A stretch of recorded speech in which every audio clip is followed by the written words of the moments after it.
My wife demanded a divorce and full custody. "You'll never see the kids again," she screamed. My mother wept, begging me not to accept it. I told the judge, "Give her what she wants." Everyone in the courtroom looked at me with pity. She smiled victoriously as she left, unaware that I already had the lab results in my pocket. Her smile lasted until she read the one sentence on the paper that brought her to her knees on the sidewalk. "I'm glad to have you here. Follow my story until the end and comment the city you're watching from so I can see how far my story has reached." I sat in that courthouse chair, my hands folded calmly in my lap, watching my wife of 39 years destroy what was left of our family with a smile that could cut glass. The manila envelope in my jacket pocket felt heavier than it should have, considering it contained just 3 sheets of paper. But those 3 sheets held the power to change everything. "Your Honor," Brooks' attorney was saying, his voice echoing off the marble walls of courtroom B, "my client is asking for full custody of the minor children, along with spousal support of $4,000 per month and 50% of all marital assets." The judge, a woman in her 60s with silver hair pulled back severely, glanced at me over her reading glasses. "Mr. Holloway, how do you respond to these requests?" I could feel my mother's eyes boring into the side of my head from the gallery behind me. At 85, she still had the posture of a schoolteacher, and I knew without looking that her mouth was pressed into that thin line she got when she was trying not to cry. She'd begged me not to come today. "Philip," she'd said just this morning, gripping my arm with hands that had grown fragile but never weak. "You don't have to give her everything. Fight for something." But she didn't understand. None of them did. "I accept all terms as presented," I said, my voice steady. The courtroom fell silent except for the hum of the old fluorescent lights overhead. Brooks' lawyer blinked.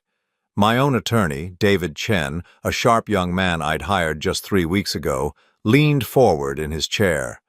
"Your Honor, my client would like a brief recess to discuss—" "No recess necessary," I interrupted, looking directly at the judge. "Give her what she wants." The judge frowned, studying me with the expression of someone who'd seen too many broken marriages, but never quite like this. "Mr. Holloway, I want to be certain you understand what you're agreeing to. You're relinquishing custody of your 30-year-old daughter, Sophie, who still lives at home, and you're accepting a significant financial burden. Are you sure about this decision?" Behind me, I heard my mother's sharp intake of breath. The sound cut through me like a blade, but I didn't turn around. I couldn't. If I looked at her face, saw the confusion and heartbreak there, I might not be able to finish this. "I'm certain, Your Honor." Brooke was practically glowing. She sat at the plaintiff's table in her navy blue dress, the one she'd worn to Emma's wedding 7 years ago, her blonde hair perfectly styled despite the early morning hour. To anyone watching, she looked like a grieving wife who'd finally found the courage to leave a difficult marriage. She'd always been good at that, making herself look like the victim. "You'll never see the kids again," she had screamed at me just 2 weeks ago when I'd agreed to her divorce terms without a fight. We'd been standing in our kitchen, the same kitchen where we'd fed 3 babies, helped with homework, celebrated birthdays and graduations. The morning light coming through the windows made everything look golden and peaceful, completely at odds with the venom in her voice. "I'll make sure of that, Philip. You think you can just walk away from this family? You'll get nothing, nothing." I'd said nothing then, just like I was saying nothing now. What was the point? The truth would speak for itself soon enough. The judge was reading through the settlement terms, her voice formal and distant. Division of assets as follows. The family home at 243 Maple Street, valued at $450,000, to remain with Mrs. Holloway. Joint checking account containing $120,000 to be split equally. Mr. Holloway's pension and retirement accounts to remain his sole property, with the exception of spousal support payments as outlined. I watched Brooke's face as the judge spoke. She was trying to contain her satisfaction, but I'd been married to her for 39 years. I knew that look. It was the same expression she'd worn when she'd convinced the neighbors that our fence dispute was entirely my fault. The same look when she'd managed to get Emma to blame me for missing her college graduation because of a work emergency I couldn't avoid. My phone buzzed in my pocket. A text from Sophie. "Dad, I can't believe you're doing this. Call me." Sophie? My baby. 30 years old and still living at home while she tried to make it as an artist, still believing that families stick together no matter what. She had my eyes, my stubborn streak, my need to see the good in people even when they didn't deserve it. The thought of what I was about to tell her made my chest tight, but it had to be done. They all needed to know the truth. The judge was finishing up the custody arrangements. "Visitation rights for Mr. Holloway will be determined at a later date, pending—" She paused, looking at me again. "Mr. Holloway, are you absolutely certain you don't wish to contest any of these terms? This is highly unusual." I straightened my shoulders, feeling the weight of my father's watch on my wrist. He'd worn it for 47 years, through his own marriage, through raising 5 kids, through every difficult decision a man has to make. "I'm certain, Your Honor. I want to give my wife exactly what she's asking for." The emphasis on exactly wasn't lost on David. I saw him glance at me sharply, probably wondering why I'd insisted on keeping him in the dark about my strategy.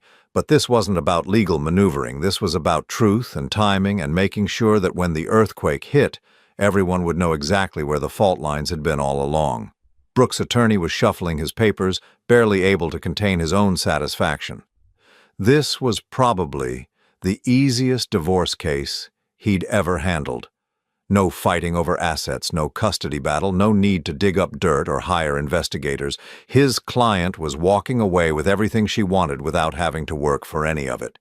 If only he knew how wrong he was. "Very well," the judge said, her tone suggesting she still found the whole proceeding strange. "I hereby grant the divorce decree as requested. Mrs. Holloway, you are awarded full custody of Sophie Holloway, spousal support of $4,000 per month, and the division of assets as outlined. Mr. Holloway, do you have anything you'd like to say before we conclude?" I stood up slowly, my knees protesting after sitting in the uncomfortable wooden chair for over an hour. The manila envelope crinkled slightly as I adjusted my jacket. "No, Your Honor. I think everything will speak for itself." Brooke turned to look at me then, and for just a moment I saw something flicker in her eyes. Uncertainty, maybe. Or the first hint that she should have been more careful about what she wished for. The gavel came down with a sharp crack that echoed through the courtroom like a gunshot. "Court dismissed." As people began to gather their things and file out, Brooke stood up and smoothed her skirt. She turned toward me with that victorious smile, the one that said she'd gotten everything she wanted and I was too weak or too broken to stop her. "Well," she said loud enough for everyone still in earshot to hear, "I guess that's that. I hope you've learned something from all this, Philip." I looked at her for a long moment. This woman I'd loved for most of my adult life. This woman who'd given me 3 children and 39 years of what I'd thought was happiness. Her blue eyes were bright with triumph, her chin raised in that defiant way that had once seemed charming but now just looked cruel. "Oh, I've learned quite a lot," I said quietly, patting the envelope in my jacket pocket. "More than you know." Something in my tone must have registered, because her smile faltered slightly. But then David was at my elbow, my mother was approaching with tears in her eyes, and the moment passed. Brooke gathered her purse and swept out of the courtroom with her lawyer, no doubt planning to call her sister and friends to share the good news about how completely she'd won.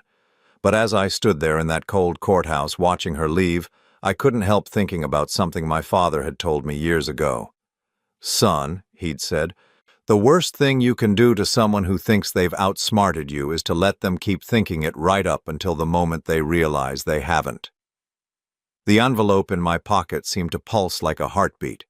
Soon, very soon now, Brooke was going to learn that her victory celebration had been premature, because what she didn't know, what none of them knew except for me and the lab technician who'd processed the samples, was that this wasn't the end of anything. It was just the beginning. 3 months before that courthouse scene, I was sitting in my home office at 2 in the morning, staring at a photograph I'd found in Brooke's jewelry box, while looking for my grandmother's ring to give to Emma for her anniversary. The photo showed Brooke laughing with a man I didn't recognize, their faces close together, her hand on his arm in a way that spoke of intimacy I hadn't seen from her in years. But it wasn't the photo that had started my investigation. It was something much simpler, much more devastating.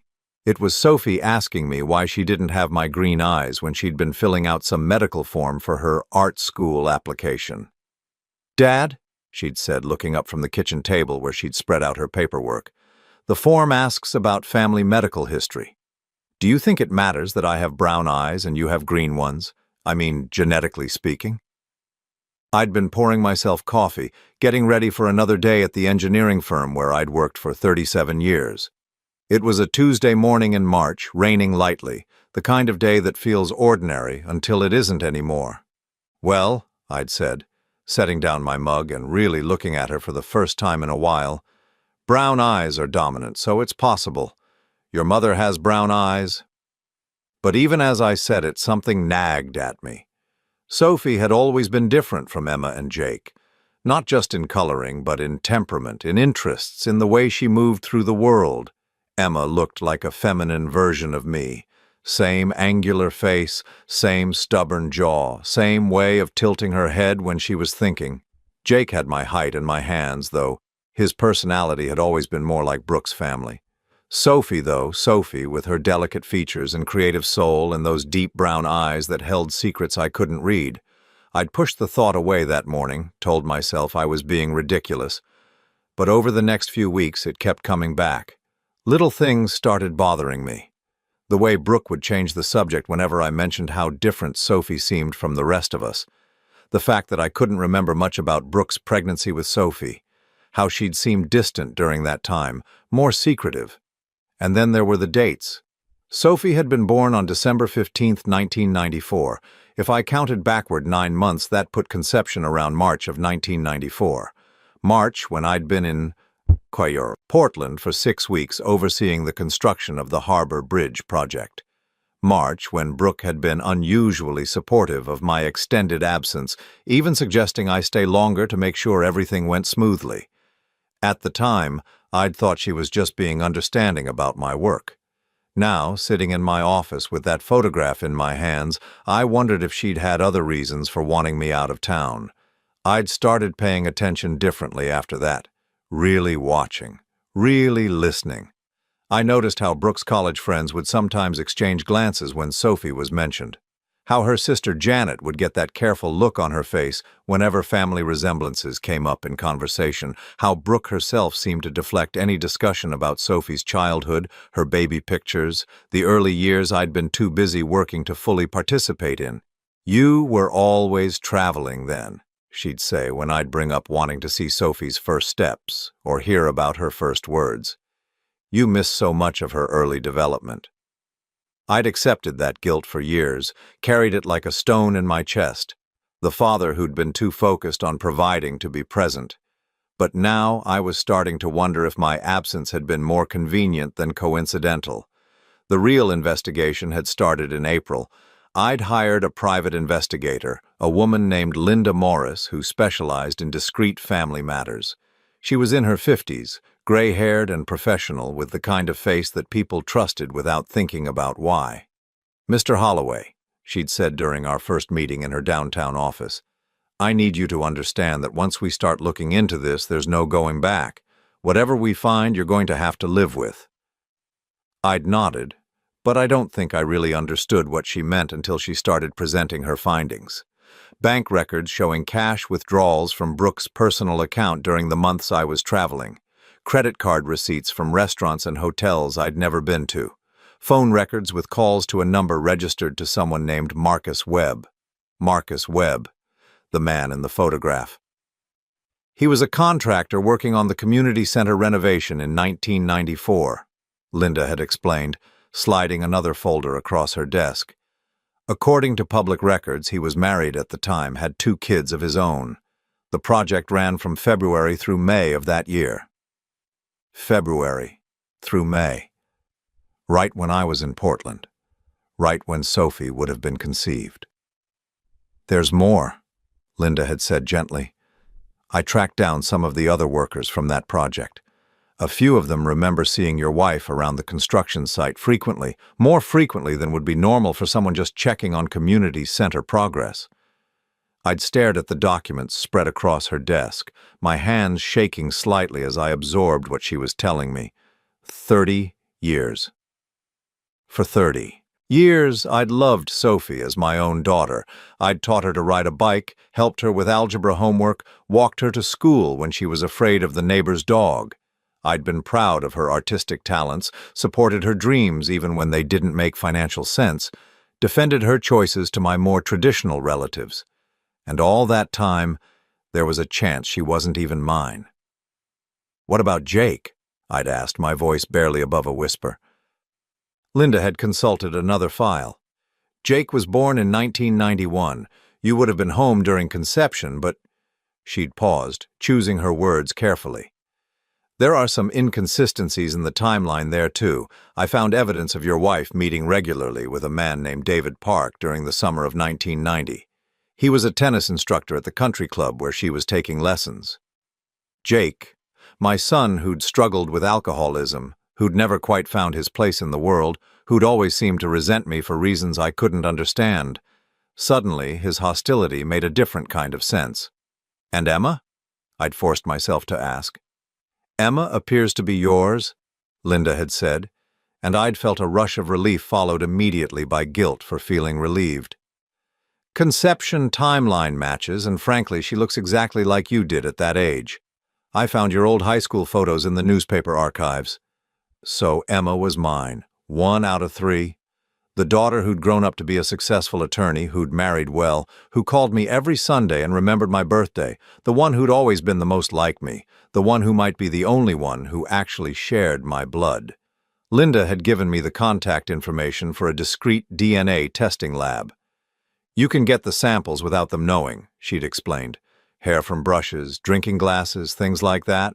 The lab will need samples from you and from each child." Getting the samples had been easier than I'd expected. A few hairs from Sophie's hairbrush when she was out at her art class. Jake's coffee mug after he'd visited for Sunday dinner, Emma's water glass from her last visit with the grandkids. The hardest part had been waiting for the results. 2 weeks.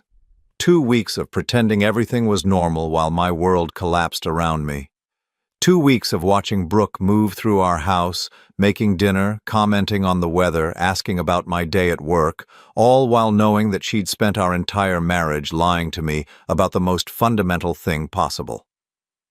The call came on a Thursday afternoon in May. I was in my car, parked outside the grocery store, when my phone rang. "Mr. Holloway?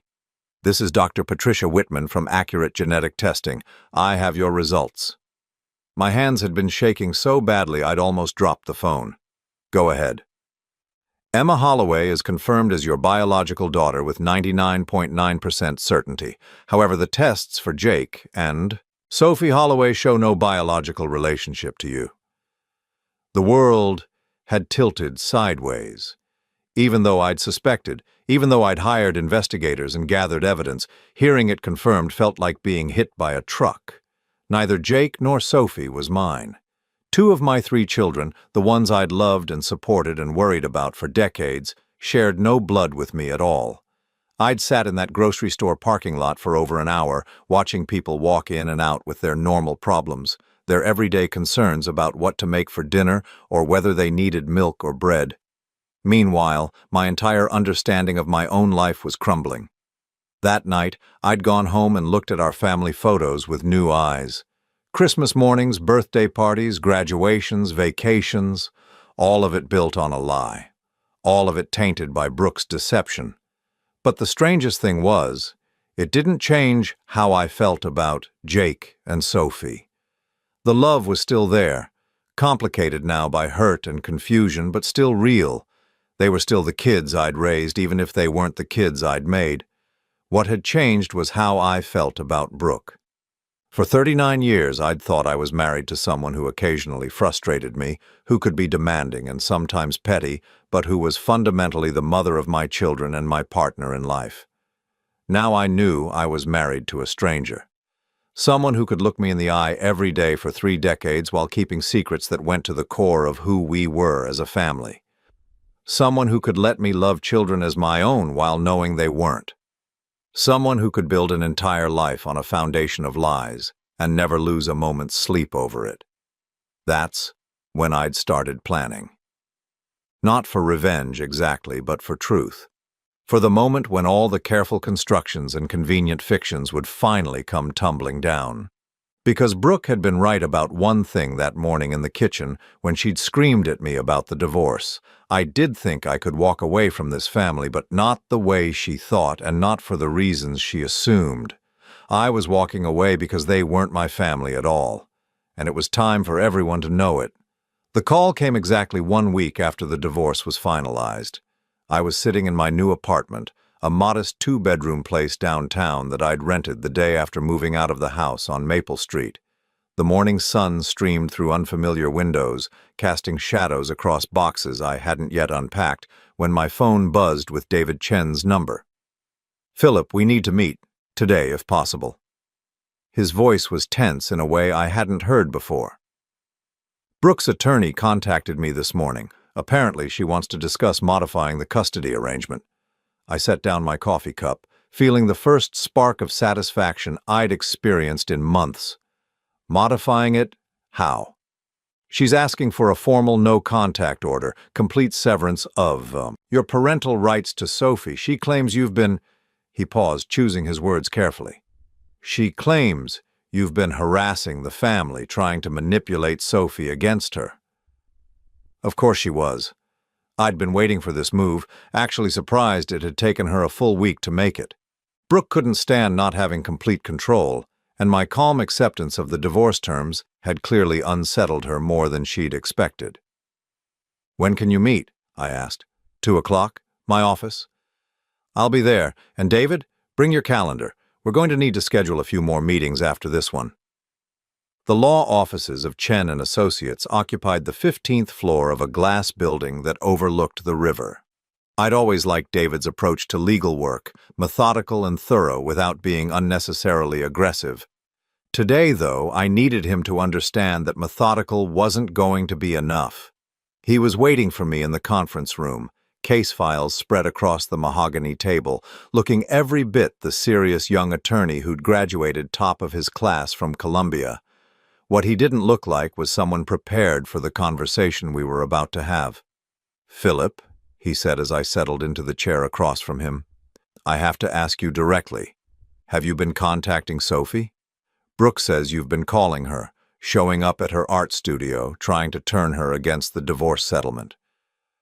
I pulled the manila envelope from my jacket pocket and placed it on the table between us. The same envelope I'd carried to court a week ago, its contents still sealed and waiting for the right moment. "I haven't contacted Sophie at all," I said quietly, "but I think it's time she contacted me." David frowned, looking at the envelope. "What's this about?" "Open it." He hesitated, then broke the seal and pulled out the 3 sheets of paper inside.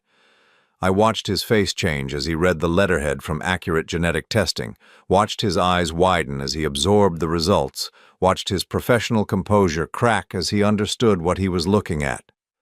"Jesus Christ, Philip." He looked up at me, then back at the papers. "How long have you known about this?" "Since May. I had the test done 2 months before Brooke filed for divorce." "And you didn't tell me?" His voice was sharp now, the tone of an attorney who'd just realized his client had been playing a much deeper game than anyone suspected. "Do you understand what this means? What we could have done with this information during the proceedings?" I leaned back in my chair, studying his face. David was a good lawyer, but he was young. He still thought about legal battles in terms of winning and losing, tactics and strategy. He didn't understand that sometimes the most powerful move is the one your opponent never sees coming. "What it means," I said carefully, "is that Brooke has been living a lie for 30 years, and now she's about to find out that lies have consequences." David was scanning the documents again, his legal mind already working through the implications. "This changes everything. Custody, support obligations, asset division. If Sophie and Jake aren't your biological children, then Brooke has been committing fraud for 3 decades. making me financially responsible for children that weren't mine, while sleeping with other men and passing their children off as mine. The words hung in the air between us, like a challenge. David set the papers down and looked at me with new eyes, finally understanding that the quiet, agreeable client he thought he knew had been something else entirely. "Why didn't you use this during the divorce?" he asked. "Because I wanted to see how far she'd go. I wanted to know exactly what she thought she could get away with." I reached for the papers, carefully placing them back in the envelope. "And because I wanted her to feel safe, confident, victorious." David shook his head slowly. "Philip, this is nuclear. When this comes out, it's going to destroy her completely." "Yes," I said simply. "It is." He was quiet for a long moment, staring out the conference room windows at the city below. When he spoke again, his voice was different, more cautious. "What do you want to do with this information?" "I want to schedule a family meeting, all of them. Emma, Jake, Sophie, Brooke. I want them all in one room when I tell them the truth." "That's—" He paused, clearly struggling with the ethics of what I was proposing. "That's going to be devastating for the kids, for Sophie especially." I felt the familiar tightness in my chest, the same pain that had been my constant companion since that phone call from Dr. Whitman. Sophie, my baby girl, who'd inherited her artistic soul from someone I'd never met.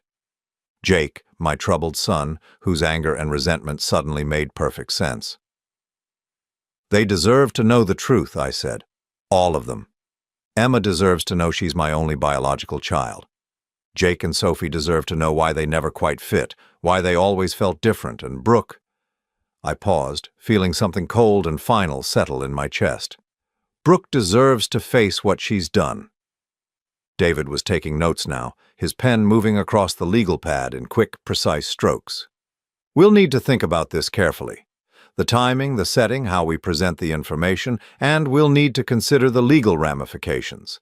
This could affect child support obligations, inheritance rights, a dozen other things." "I've been thinking about it for months," I told him. "Every angle, every consequence. I'm ready." He looked up from his notes. "What about Brooke's request for the no-contact order?" I smiled then, the first genuine smile I'd felt in weeks.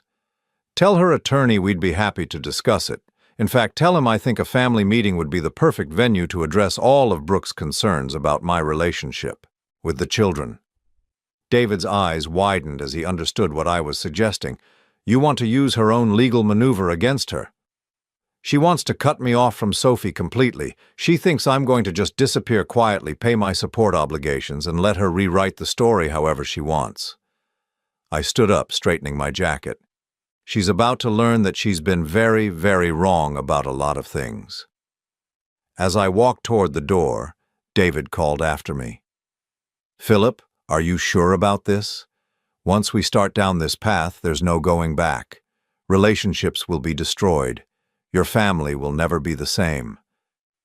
I stopped with my hand on the doorknob, thinking about 30 years of Sunday dinners, birthday parties, Christmas mornings, 30 years of believing I was part of something real, something built on love and trust and shared history.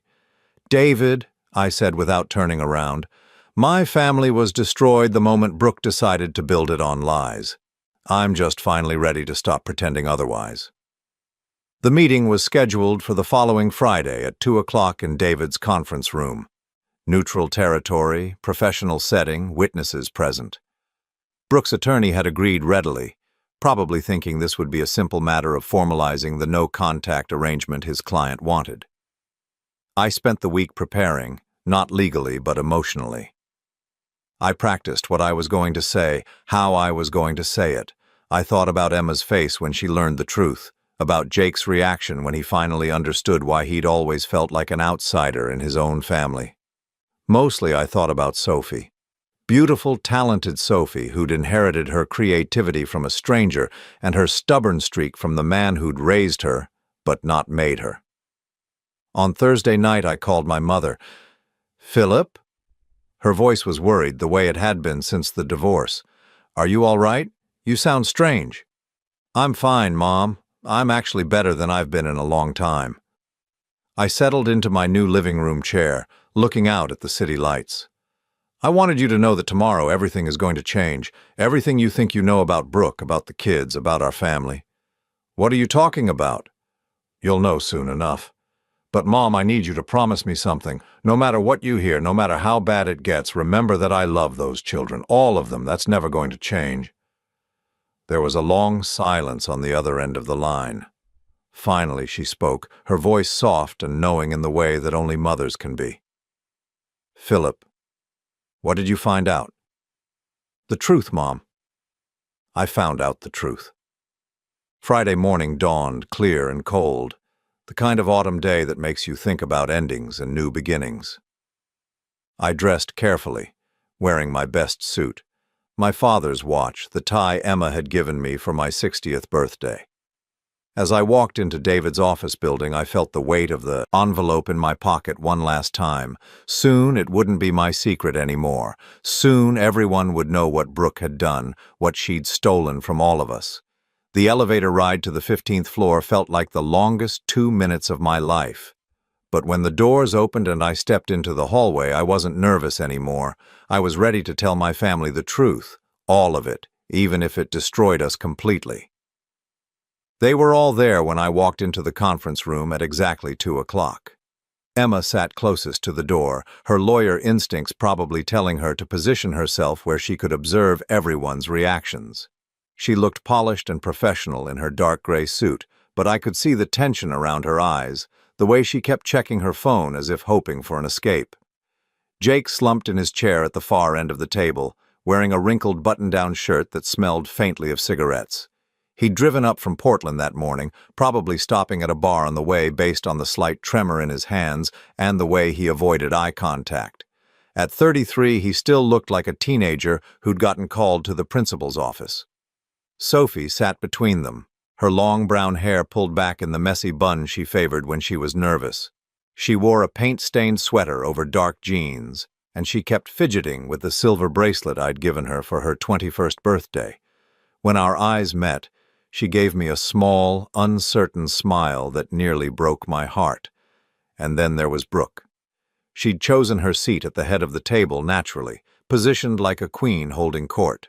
Her blonde hair was perfectly styled, her makeup flawless, her navy blue dress the same one she'd worn to court a week ago.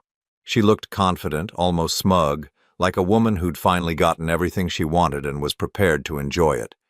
Her attorney, Marcus Webb, sat beside her. Not the Marcus Webb from her past, but the irony of the shared name wasn't lost on me. This Marcus was younger, eager, the kind of lawyer who took cases like this because they seemed simple and lucrative.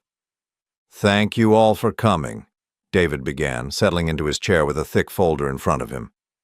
"As you know, we're here to discuss Mrs. Holloway's request for a formal modification of the custody arrangement." Brooke leaned forward slightly, her hands clasped on the table. "I want to make it clear that this isn't personal. Philip has been through a difficult time with the divorce, and I think it's best for everyone, especially Sophie, if we establish some clear boundaries moving forward." Sophie frowned. "What kind of boundaries?" "Legal boundaries," Brooke's attorney said smoothly. "Your mother feels that a clean break would be healthiest for all parties involved." Emma, who'd been quiet until now, finally spoke up. "Are we talking about cutting Dad off from Sophie completely? That seems extreme." "It's not extreme when you consider the circumstances," Brooke said, her voice taking on that reasonable tone she used when she was about to say something unreasonable. "Your father has been acting strangely since the divorce, calling at odd hours, asking inappropriate questions about our family history, making Sophie uncomfortable."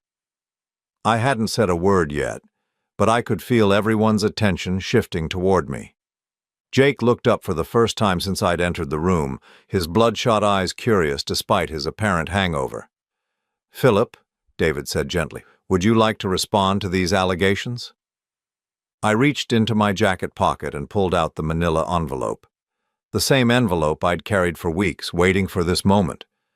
I set it on the table in front of me, my hands steady despite the enormity of what I was about to do. "I haven't been calling anyone," I said quietly. "I haven't been asking inappropriate questions, but I have been trying to figure out how to tell my children something very important." Brooke's eyes fixed on the envelope, and I saw the first flicker of uncertainty cross her face. "What are you talking about?" I looked around the table at the three people I'd raised as my own children, these young adults I'd loved and worried about and been proud of for their entire lives. Emma with her father's stubbornness and drive, Jake with his wounded anger that had never made sense until now, Sophie with her gentle heart and artistic soul. "I'm talking about the truth," I said, "about who we really are as a family, about lies that have been told for 30 years. The room fell silent. Even Brooke's attorney stopped taking notes, sensing that whatever was about to happen was bigger than a simple custody modification. I opened the envelope and pulled out the DNA test results, setting them on the table where everyone could see the letterhead. 3 months ago, I had genetic testing done, on myself and on each of my children. Emma leaned forward, her lawyer training kicking in. "Dad, what is this about?" "It's about the fact that Jake and Sophie are not my biological children." The words dropped into the silence like stones into still water. For a moment, nobody moved. Nobody breathed. Then Sophie laughed, a nervous, disbelieving sound. "That's ridiculous. Of course we're your children." Jake was staring at the papers, his face pale. "What do you mean, not biological?" I picked up the first sheet and handed it to Emma. "Your test confirms what I always knew. You're my daughter, genetically and in every other way that matters." Then I handed the second sheet to Jake. "But this test shows no biological relationship between you and me." Jake's hands shook as he read the results. His face went through a series of expressions, confusion, understanding, and finally a kind of terrible relief. "Jesus," he whispered. "Jesus Christ." Sophie grabbed the third sheet before I could hand it to her. I watched her scan the scientific language, saw the exact moment when she understood what she was reading. Her face went white, then flushed, then white again. "This can't be right," she said, her voice barely above a whisper. "This has to be a mistake." Brooke hadn't moved. She sat frozen in her chair, staring at the papers like they were poisonous snakes that might strike at any moment. "Mom?" Sophie turned to her, confusion and hurt clear in her voice. "Tell them this is wrong. Tell them these tests are wrong." Everyone looked at Brooke.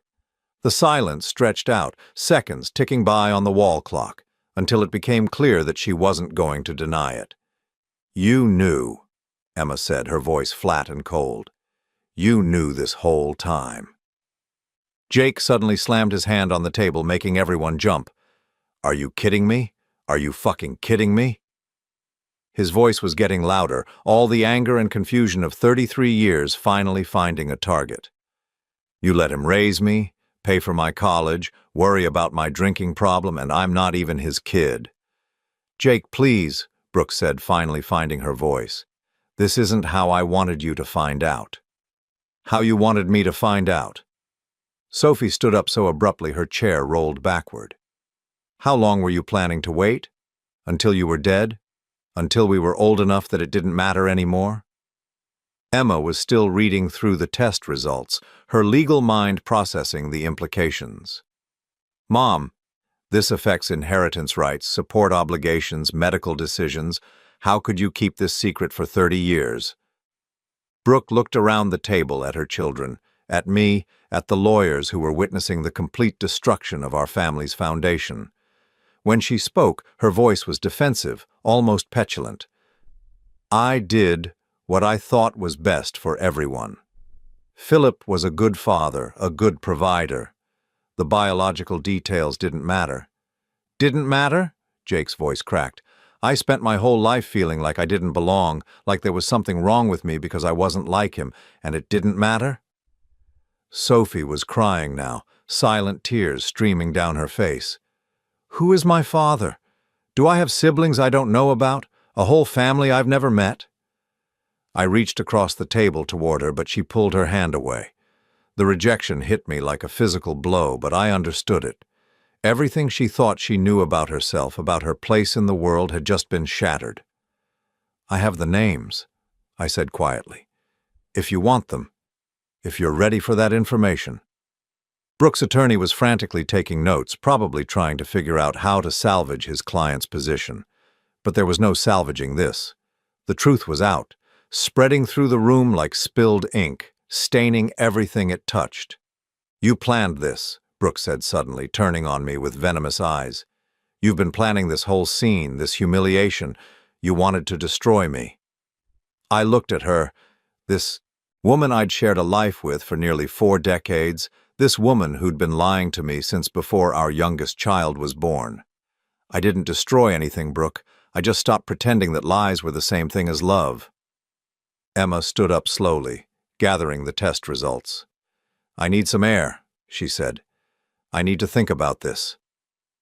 Jake was already heading for the door. "I need a drink," he muttered. "Hell, I need several drinks." Sophie remained sitting, staring at her hands. When she finally looked up at me, her brown eyes were filled with a pain that cut straight through my chest. "Do you still love me?" she asked, her voice small and broken. "Even though I'm not really your daughter?" I got up from my chair and walked around the table to where she sat. Slowly, carefully, I reached out and took her hands in mine. "Sophie," I said, looking directly into those brown eyes that had never belonged to me genetically, but had always belonged to me in every way that mattered. "You will always be my daughter. Biology doesn't change 30 years of love." She collapsed against me then, sobbing into my shoulder while I held her, and whispered the same words I'd been telling her since she was small, that she was loved, that she was precious, that nothing could ever change that. Behind us, Brooke was arguing with the lawyers about legal implications and custody rights, but her voice seemed to come from very far away. All that mattered was Sophie in my arms, and the knowledge that whatever else happened, whatever other relationships were destroyed by the truth, this one might still be salvageable. When Sophie finally pulled away, she wiped her eyes and looked at me with something like her old smile. "I'm still going to call you Dad," she said, "if that's okay." "It's more than okay," I told her. "It's everything." As we left the conference room together, I caught a glimpse of Brooke's face. The confident mask had finally slipped, revealing something desperate and defeated underneath.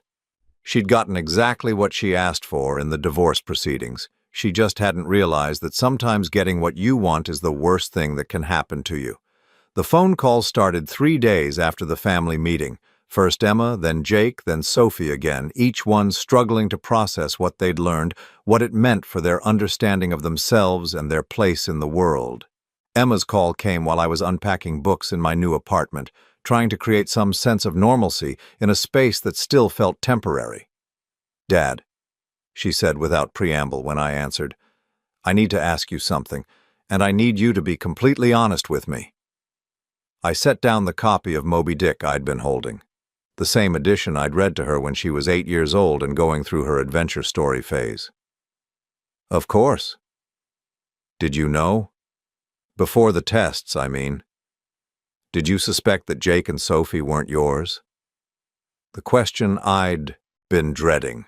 The one that got to the heart of whether I was a victim or a fool, whether I'd been betrayed or simply willfully blind.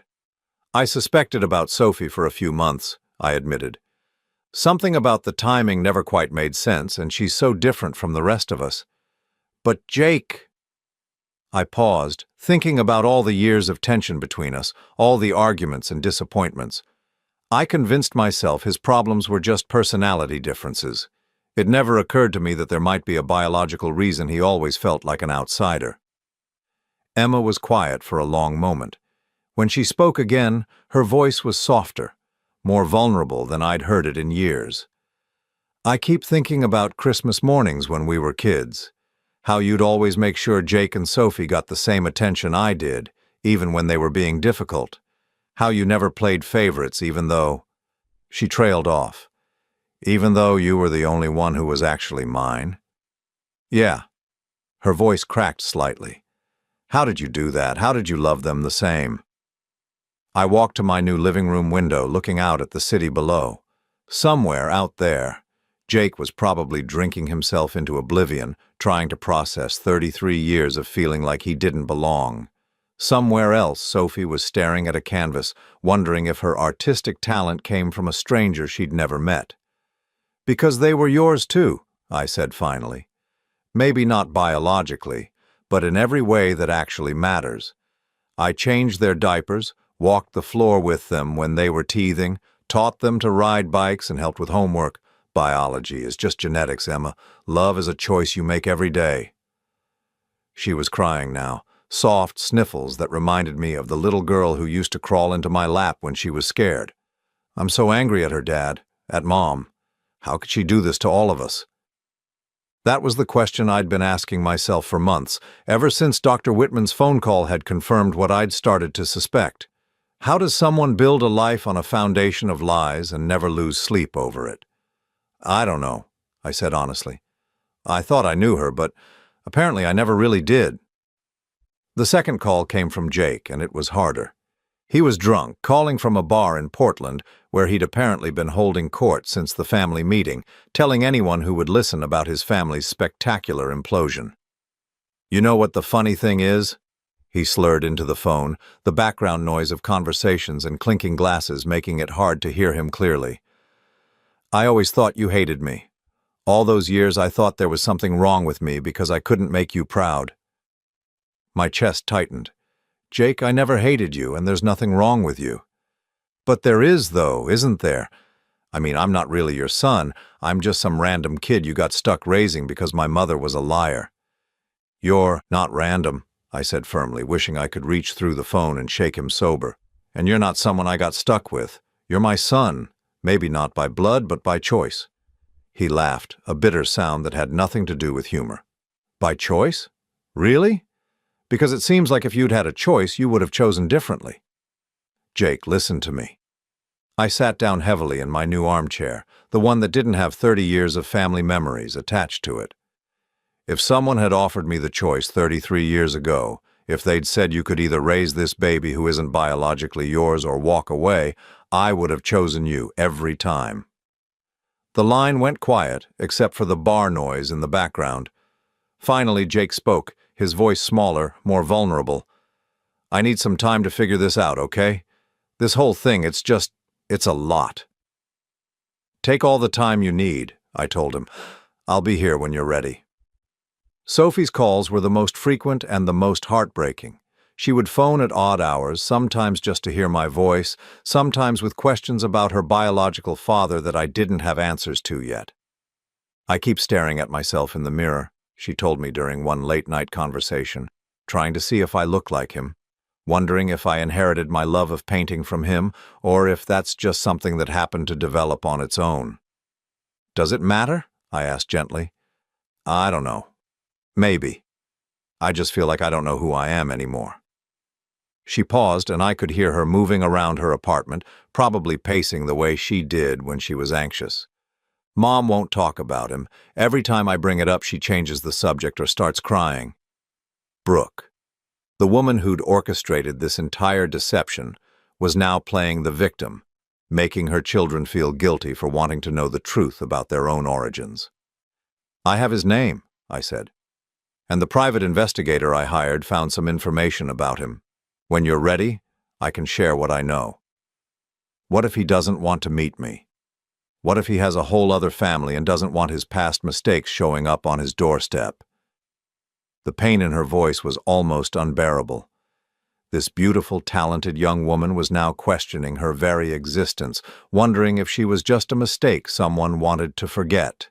"Sophie, you're not a mistake. You're one of the best things that ever happened to my life, regardless of genetics. And if your biological father can't see that, then he's the one missing out." But the hardest call wasn't from any of my children. It was from Brooke herself, exactly 1 week after the family meeting. I almost didn't answer when her name appeared on my screen. We'd had no contact since that day in the conference room when her carefully constructed world had come crashing down. But curiosity got the better of me. "What do you want, Brooke?" Her voice was different than I'd ever heard it before, stripped of its usual confidence and manipulation. She sounded tired, defeated. "I want to explain." "Explain what? How you lied to me for 30 years? How you let me raise children as my own while knowing they weren't. How you built our entire marriage on deception. Please, Philip, just please listen. Something in her tone made me pause. This wasn't the Brooke who'd smiled victoriously in the courtroom, or the one who'd demanded a no-contact order. This was someone who sounded genuinely broken. I'm listening. She took a shaky breath. It wasn't supposed to happen the way it did. With Marcus, it was just, you were gone so much in those days, and I was lonely, and he was there. So you had an affair. That doesn't explain the lies, Brooke. That doesn't explain letting me believe Sophie was mine. Because by the time I realized I was pregnant, I wasn't sure whose baby it was. And you were so happy when I told you. You'd been talking about wanting another child, and when I saw your face... She trailed off, crying now. So you decided to just hope for the best? I decided to give our family the best chance I could. You were a wonderful father, Philip. Better than Marcus would have been. Better than David would have been with Jake. David, the tennis instructor. Another name, another betrayal. You had no right to make that decision for me, I said, my voice harder than I'd intended. You had no right to steal 30 years of my life. I didn't steal anything. The old Brooke was back now, defensive and angry. I gave you children to love. I gave you a family. How is that stealing? Because it was built on lies. Because every day for 30 years I looked at Jake and Sophie and felt love for children who weren't mine, while their real fathers were out there somewhere, never knowing they existed. Their real father is you, she said fiercely. You're the one who raised them. You're the one who taught Sophie to paint and helped Jake with his homework, and you're the one who made sure I did it all under false pretenses. The silence stretched between us. 39 years of marriage reduced to this bitter exchange of accusations and justifications. The lawyers want to renegotiate the settlement, she said finally, her voice small again. Of course they did. With the revelation that Jake and Sophie weren't my biological children, my support obligations were now questionable. The house, the assets, everything would need to be reconsidered. I figured they would. You could take everything from me now, the house, the money, everything. I know that. I closed my eyes, thinking about the house on Maple Street where we'd raised 3 children, where we'd celebrated birthdays and holidays and anniversaries, where I'd believed I was living with a family who belonged to me. What do you want me to say, Brooke? I want you to say you'll be fair, that you won't punish me for trying to keep our family together. Is that what you think you were doing, keeping our family together? Yes. Her voice was barely a whisper now. I thought if you never knew it wouldn't matter. You loved them so much and they loved you. I thought that was enough. It wasn't your decision to make. After I hung up, I sat in my quiet apartment for a long time, thinking about choices and consequences, about the difference between love and lies. Somewhere across town, Brooke was probably sitting in our old house, surrounded by the remnants of a life that had been revealed to be largely fictional. Tomorrow, I would meet with David to discuss the legal implications of everything that had been revealed. Tomorrow, I would start the process of rebuilding relationships with Jake and Sophie based on honesty instead of deception. But tonight, I just sat in my new home and grieved for the family I'd thought I had, the life I'd thought I'd lived, and the 39 years of marriage that had just been revealed to be something else entirely. The truth had set me free, but freedom, I was learning, could be a lonely place to start over. 6 months after the family meeting, I was sitting in Sophie's art studio, watching her put the finishing touches on a painting that took my breath away. It was a portrait of hands, but not just any hands. These were weathered, strong hands, holding a small paintbrush with infinite gentleness. They were my hands, painted from memory, and they were beautiful in a way that made my throat tight with emotion. "Do you like it?" she asked, stepping back to study her work with the critical eye she'd developed over years of turning pain into art. "I love it," I said honestly. "But why my hands?" She wiped paint from her fingers with a rag that had seen countless masterpieces in progress. "Because they're the hands that taught me to hold a brush when I was 5. They're the hands that steadied mine when I was learning to write my name. Biology doesn't change history, Dad." In the months since the DNA revelation, Sophie and I had grown closer than we'd ever been. The shock of learning I wasn't her biological father had initially driven a wedge between us, but as we'd worked through it together, something deeper had emerged. Our relationship was no longer based on assumption or obligation. It was based on choice. She'd decided to learn about Marcus Webb, her biological father. Through the private investigator, we'd discovered he was a contractor living in Seattle, married to the same woman he'd been cheating on during his affair with Brooke. He had 2 legitimate children, both grown, and when Sophie finally contacted him, his response had been predictably disappointing. "I made mistakes when I was younger," he'd told her during their one and only phone conversation. "I don't need them showing up now to complicate my life." His rejection had hurt her, but it had also clarified something important. As she'd said to me afterward, "A father isn't the person who donates DNA. A father is the person who shows up every day for 30 years. Jake's journey had been harder. He'd spent 3 months in rehab after our family meeting, finally admitting that his drinking wasn't just about feeling like an outsider in our family, but about feeling like an outsider everywhere. Learning about David Park, his biological father, had provided some answers, but not necessarily comfort. David was a successful businessman now, remarried with teenage children who knew nothing about his affair with Brooke 33 years ago. Unlike Marcus, he'd been willing to meet Jake, even eager to establish some kind of relationship. "He wants to get to know me," Jake had told me during one of our weekly coffee meetings, a new tradition we'd started as part of rebuilding our relationship on more honest ground. "He keeps talking about how I inherited his business sense, his ambition. But the thing is, I don't want his business sense. I don't want to be like him." "What do you want?" I'd asked. "I want to be like you," he'd said simply. "Maybe not genetically, but in the ways that matter. I want to be the kind of man who sticks around when things get hard, who keeps his commitments, who chooses his family every day instead of just getting stuck with them." Emma had become the bridge between all of us, using her legal training and natural diplomacy to help navigate the complex emotional and practical implications of our new reality. She'd been the one to suggest family therapy, something I'd initially resisted but had come to appreciate. "We need to learn how to be a family again," she'd said during one of our sessions with Dr. Martinez, a patient woman in her 50s who specialized in family trauma. "But this time, we need to do it honestly." The therapy had helped all of us, even revealing some things about Emma's own struggles with the revelation. As the only biological child, she'd felt guilty about her genetic connection to me, worried that Jake and Sophie might resent her for it. "I keep thinking I should feel special because I'm your real daughter," she'd admitted during one particularly difficult session. "But then I feel terrible for thinking that because it implies that Jake and Sophie are somehow less real." "You're all real," I'd told her, and I'd meant it. "Being my biological daughter doesn't make you more my child than Jake and Sophie are. It just makes you my child in a different way." The legal settlement with Brooke had been finalized 3 months ago. With the DNA results in evidence, the original divorce agreement had been modified significantly.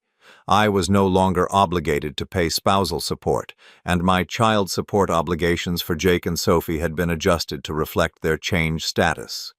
Brooke had kept the house, but she'd had to take out a significant mortgage to buy out my equity. She'd also started working for the first time in decades, taking a job as an administrator at a dental office. The woman who'd once lived off my income was now struggling to make ends meet on her own. I should have felt vindicated. Instead, I mostly felt sad. "Do you think she's learned anything from all this?" Sophie asked me one day as we walked through the park near her studio. "I think she's learned that actions have consequences," I said. "Whether that's the same as learning she was wrong, I don't know."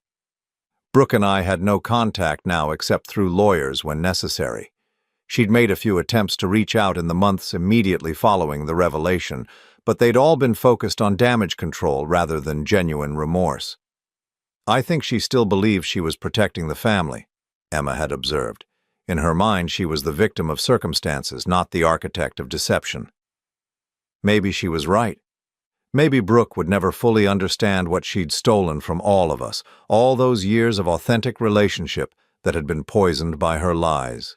But I'd stopped needing her to understand. Her understanding wouldn't give me back those years, and it wouldn't change the choices I was making now. My new life had settled into rhythms that felt honest, in a way my old life never had. I'd started teaching part-time at the local community college, sharing my engineering knowledge with students who reminded me why I'd fallen in love with problem-solving in the first place. I'd also started dating, something that felt strange after 39 years of marriage, but also liberating. Margaret was a librarian I'd met at a continuing education class, a woman my age who'd been widowed 5 years ago and understood the complexity of starting over later in life. "I like that you're honest about your baggage," she'd told me after our third dinner together. "Too many men our age pretend they don't have complicated histories." "My history is definitely complicated," I'd said, and then I'd told her about the DNA tests, about the family meeting, about learning that 2 of my children weren't biologically mine. "And how do you feel about that now?" she'd asked. "Grateful," I'd said, surprising myself with the answer. Grateful that I got to be their father anyway. Grateful that love turned out to be stronger than genetics. Grateful that the truth finally came out so we could build something real. Now, standing in Sophie's studio looking at her painting of my hands, I felt that gratitude again. These hands had guided a paintbrush held by a little girl who wasn't my blood, but was absolutely my daughter. They'd signed report cards and permission slips and college applications for children who carried other men's genes but my values. "I have something to tell you," Sophie said, interrupting my reverie. She looked nervous, the way she had as a teenager when she'd needed to confess some minor transgression. "What is it?" "I've been talking to Jake about starting a business together, art therapy, for addiction recovery, combining his experience with sobriety and my art background." My heart swelled with pride, not just for the business idea, but for what it represented. Jake and Sophie, working together, using their shared experience of feeling like outsiders to help other people find their place in the world. "That sounds wonderful," I said. "What kind of help do you need?" She grinned, the same grin she'd had as a 5-year-old, presenting me with a crayon drawing she was particularly proud of. "Actually, we were hoping you might consider being our business advisor. Help us with the practical stuff, the planning and organization, if you want to, I mean." I looked around her studio at the paintings that lined the walls, each one a testament to her resilience and talent.